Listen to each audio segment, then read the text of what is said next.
My experience with Anchorsure started in 2017 when I met Javi at the ICS in Phoenix, and I went to his little table, and it just kind of made sense to me. So that's in 2017. I didn't start doing them consistently really until probably this year. And you see, it's been around a long time, since 2009. A lot of Anchorsures have been used up to this point. There's a reasonable efficacy data and adverse event data. And to my understanding, no mod reports have been made with regard to the Anchorsure. When I was first introduced to the Anchorsure device, I was excited about the potential for its application because it doesn't potentially entrap the surface levator ani nerve. I'd always been concerned using suture capturing devices that they go around the levator ani nerve into the ligament. And I really thought that the buttock pain that was associated with the operation was due to this. The Anchorsure device is a small anchor that goes into the ligament and therefore does not entrap the associated levator ani nerve.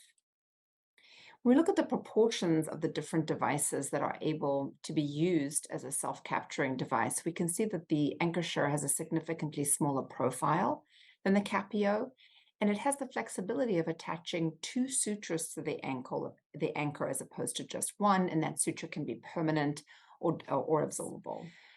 In terms of the worldwide literature regarding Anchorsure, 150,000 patients have now been implanted. And so I think there really has been a lot of accumulated evidence that the anchor does not cause a chronic pain in the butt.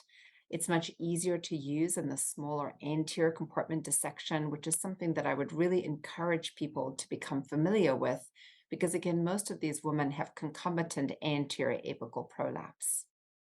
I think that it's certainly easier to train people because they have consistent deployment of the anchor at the tip of the finger, and they can reliably palpate exactly where they are.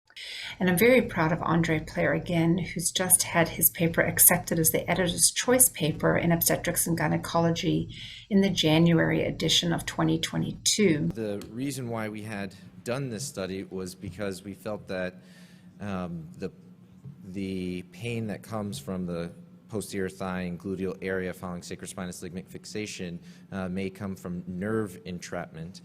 But I think what this does highlight, especially that 6-week time point, is that with the use of an anchor, something that not everyone is used to using within pelvic surgery, that there weren't any patients who had significant pain.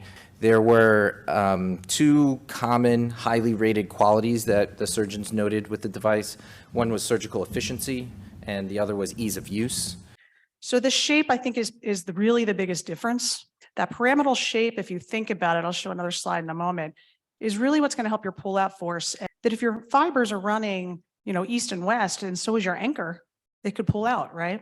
So the benefit of this anchor is that pyramidal nature, in which if it goes in backwards, turned around at a 300 or 180 degrees, it won't matter. My clinical experience to date, I've performed over 1,000 repairs utilizing Anchorsure with over 3,000 anchor placements. We've had no intraoperative or immediate postoperative complications directly related to the anchor. And it's a little anchor that goes right through the ligament. And so it doesn't take a bite of the tissue or a bite of the ligament where you perhaps can entrap a nerve or something like that. Utilized anchor for this in the United States. The difficulty in retrieving the anchor.